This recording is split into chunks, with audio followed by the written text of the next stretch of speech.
வீக்கெண்டுக்கு puri plan பண்ணியிருக்கீங்களா? அப்போ இந்த மசாலாவை ட்ரை பண்ணி பாருங்கள். நார்த் இந்தியன் ஸ்டைலில் யம்மியாக ஒரு மசாலா. எண்ணெயை ஊற்றி சோம்பு சீரகம் தாளிச்சுக்கோங்க. கடுகு கருவேப்பிலைக்கு ஸ்ட்ரிக்ட்லி நோ.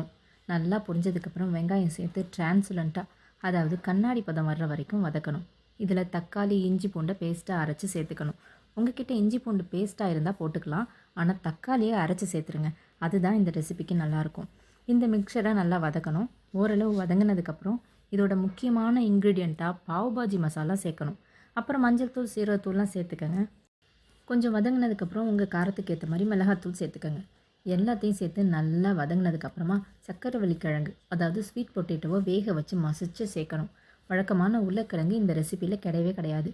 ஸ்வீட் பொட்டேட்டோ தான் இதோட ஸ்பெஷல். கூடவே கொஞ்சம் தண்ணி சேர்த்து நல்லா மசிச்சு மிக்ஸ் பண்ணிக்கோங்க.